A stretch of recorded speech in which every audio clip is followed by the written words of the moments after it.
Hey, what's up, guys? It's a Sports Blitz here, and we're back with our 2025 NFL record predictions. We are starting off with the Arizona Cardinals today. We're going in alphabetical order, so next you'll see Atlanta Falcons and so forth. Basically, how I'm gonna do it is go through and do like a deep dive of their depth chart, kind of explain where I think they're really deep in, where I think they have holes, where they can get better, and then we'll jump into like their game by game record predictions. So before we get into all of that, make sure to smash that like button and subscribe. We are getting very close to 1,750 subscribers. Let's go ahead and get on into it. So starting off, I think Kyler Murray right now is I think he's like a average to a little bit above league average level quarterback. So I'd put him probably in like the 12 to 17 range or whatever in terms of quarterbacks. So they've got a good quarterback here. They can definitely win with him. I think especially like when he's healthy, he has a really high ceiling. So I mean, Kyler Murray's a good quarterback. That's not really a real concern for me there. In terms of running back, James Conner has been reliable for a while now. He had a really good year last year that really one that not a lot of people were talking about. He kind of went under the radar. I think he did a lot better than people are giving him credit for. We also have Trey Benson going into year two. I know his rookie year was pretty disappointing. I feel like he was hesitating a lot on a lot of his cuts and, hitting the hole sort of thing. I expect that to get a lot better this year. I think he's going to take a big jump there. And Michael Carter, honestly, like, he's probably going to be higher than Amari Demercado. I mean, that's a good group of running backs. It really is. I don't really have any concerns there either. For wide receiver, that worries me a little bit more. Marvin Harrison, he had a solid rookie year. I wouldn't say it was anything special, but it was solid. I think going into year two, I think he'll make a big jump. I'm expecting over 1,000 yards receiving from him this year, assuming him and Kyler Murray both stay healthy. So yeah, I think he's a good wide receiver one. Michael Wilson, he's all right. I don't love him as a wide receiver two. If he was like your wide receiver three or four, I'd probably say that's pretty decent, but I don't love him as a wide receiver too. I think they have some real holes at wide receiver. I do. Um, I will say I did actually like the pickup of Quez Watkins. I think his speed downfield can really help them with the deep ball. Um, so I think that helps. I believe it was a really cheap deal too. So there you go there. For tight end, I mean they have a top three tight end in the league right now with Trey McBride. Um, the only guys right now that I'd put above him are like Brock Bowers and probably Kittle. You know, like Trey McBride's really good. No real concerns there. And honestly, I think Tip Ryman is a decent enough tight end too as well. Like there's no concerns there. As far as the O line, um, I don't love it. I think Paris Johnson going into year three now. I think year three. Um, I think he's gonna make some good strides. I think he's gonna, keep improving. So I'm not super concerned about left tackle. Right tackle Jonah Williams. I wouldn't say he's awful, but pretty mediocre right tackle there. I don't particularly love the interior either. I I think they're gonna be pretty decent in like run blocking. I think the interior is gonna struggle a little bit in pass blocking. So I don't love specifically the interior O line, but I do think it'll be good enough, to make Kyler Murray not look atrocious. So all in all, offense I think is in decent hands. Could definitely still improve quite a bit, but I think I think they're doing all right. So then jumping over to defense, I really like a lot of the defensive moves they made this offseason.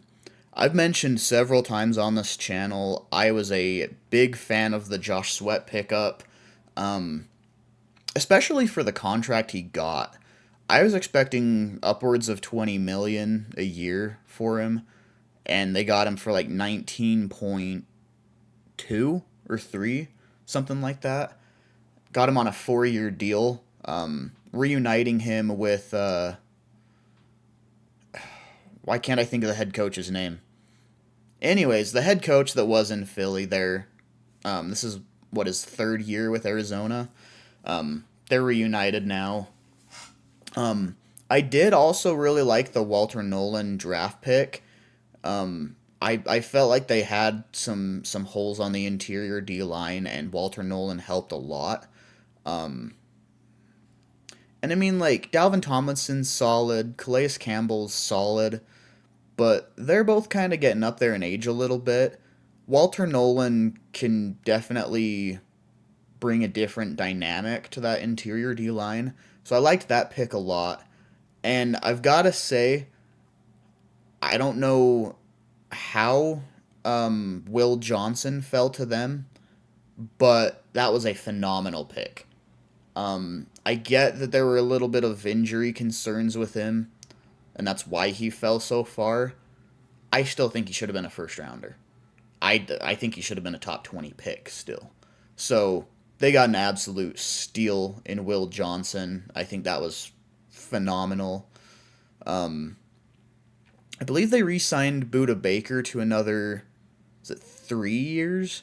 Cardinals fans can correct me if I'm wrong on that, but I believe it's 3 years. Um, I think Sean Murphy Bunting is a decent corner too, and I think eventually Will Johnson's gonna take over as the opposite starting corner. Um, I've got to say I'm not a huge fan of their linebackers. Um, I think they're all like serviceable, and honestly, Baron Browning is a decent like pass rushing linebacker as well. So I think the pass rush is gonna be pretty solid, but I don't know. I'm not particularly moved by Mac Wilson and Akeem Davis Gaither. Um, that's just me. Um, in terms of secondary, though, like outside of the Will Johnson pick, and then obviously having Buda Baker and Sean Murphy Bunting, there's not really a whole lot in that secondary that really moves me a lot. I will say I do like Denzel Burke, and I think with a couple years of development, he can be a really serviceable corner there as well. Definitely don't think he's ready yet, but I did like that draft pick. So, all in all, like I like the direction they're heading. I think they had a fantastic offseason. Um I wouldn't expect them to be I'm not expecting them to win their division right now.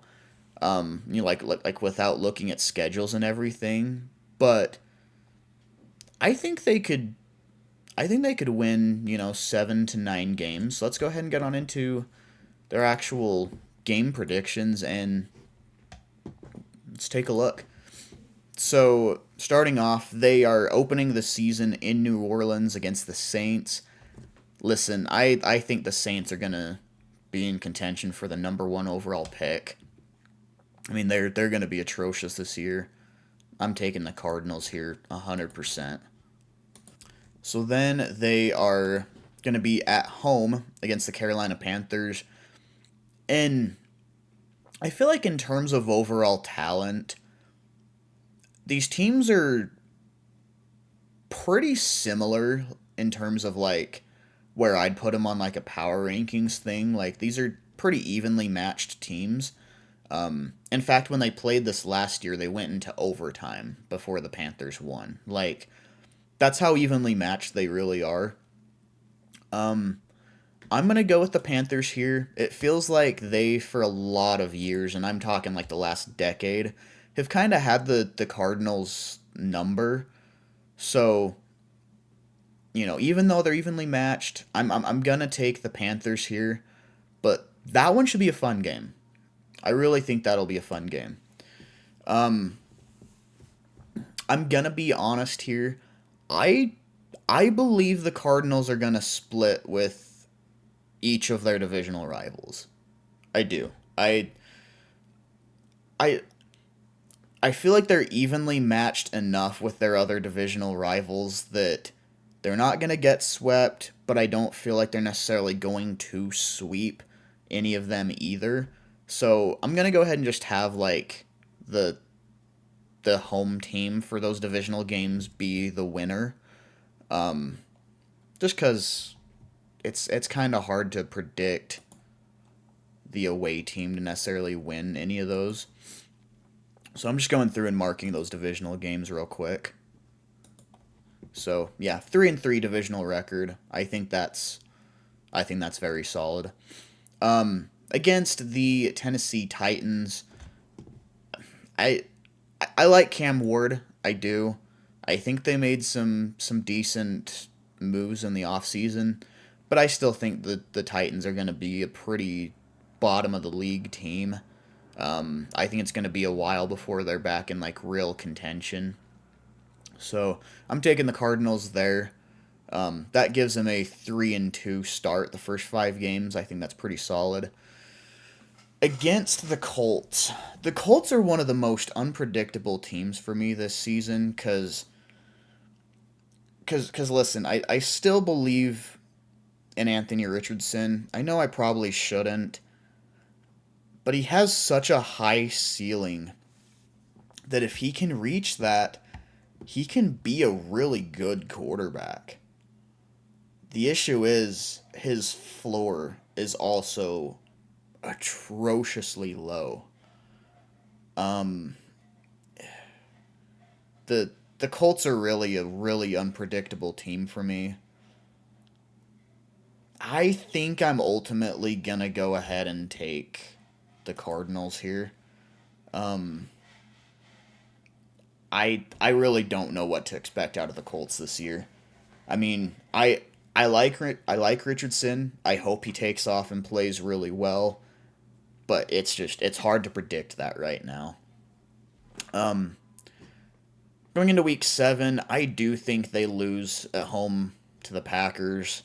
I think the Packers are gonna really be in contention with the Lions in that division for, the division win. And I think even if they don't win the division, they're gonna be a wild card team. Like they're just a good team. So I'm gonna take the Packers there. Coming off the bye, you have on Monday Night Football playing Dallas in Dallas. Um, that's a tough one.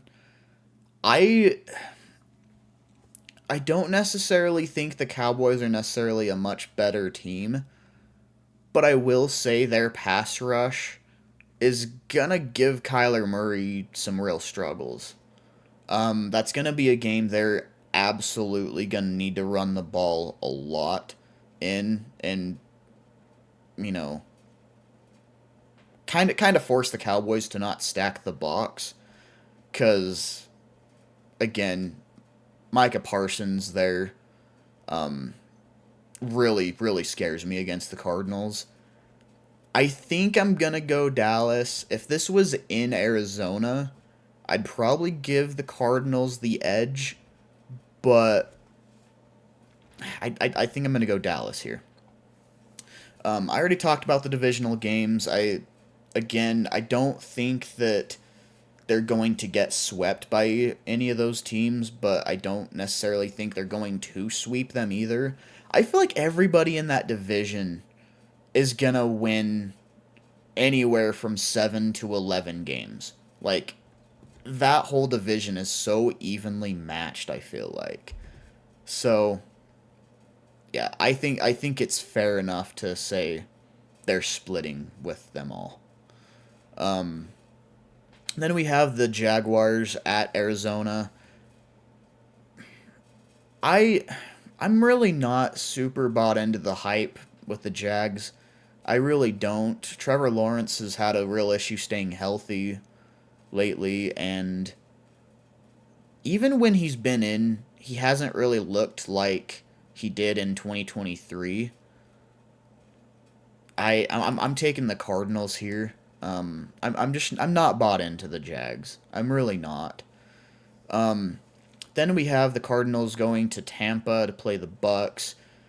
I think Tampa's a tough team. I do. I think Baker's a top 10 quarterback. Honestly, could be as high as top 7 or 8. He's he's been playing really, really well. I know he lost his OC, but he also lost his OC the year before, and look at what he did this last year. I mean, Baker is a good quarterback. So I am taking Tampa there. I think they're going to be a good team. Um, then we have Cardinals at the Houston Texans. Pretty similar to the Cowboys situation. I don't like their matchup against Houston's pass rush. I really don't. And I think their offense has enough firepower that they'll be able to beat the Cardinals here. Um, then against the Atlanta Falcons, they're at home against them. Um, I'm not super bought into Penix yet. I'm not, especially where this is the home opener. Or wait, no, this is week 16. What am I saying? Um, Sorry, I got caught off guard because it was still um like the first team I'm predicting. Um, but no, I'm not super bought into Penix yet. Um, I've definitely got to see more from him to really give him the credit that a lot of people are so far. I'm gonna go ahead and say the Cardinals win this one. If Bijan happens to just randomly go off this game, you could see the Falcons maybe get a win there. But I'm expecting the Cardinals to win this one. And then last actual game to predict, Cardinals at Bengals. I think this is going to be a game that really decides which of these teams make it into the playoffs for their respective conference. And I've got to give the edge to the Bengals. Their offense is just too high in firepower that I just don't see how the Cardinals are stopping Jamar Chase and T. Higgins. And I mean they have a good run game now too, like with Chase Brown. So yeah, I'm going Bengals for that one. Overall, got the Cardinals with an 8-9 record, 3-3 in the division. Um, Going 6-2 at home. I mean, if that ends up happening, that's something really good to build on. Again, I want to reiterate, they had a fantastic offseason. If they can stack another one like that after this year and end up actually finishing the season strong, they can be a really, really good team in 2026. They really can. Um, I I definitely believe Kyler Murray can do that. Um, and with how much young talent they acquired this offseason in the draft and everything, another good offseason like that's going to take them a long way. I really do. I really believe that. So, yeah, 8-9 overall. I think Cardinals fans have something to be excited about for the future. I really do. Um, Let me know what you thought of this prediction in the comment section below. Again, make sure to smash that like button and subscribe, and I'll see you next time. Later.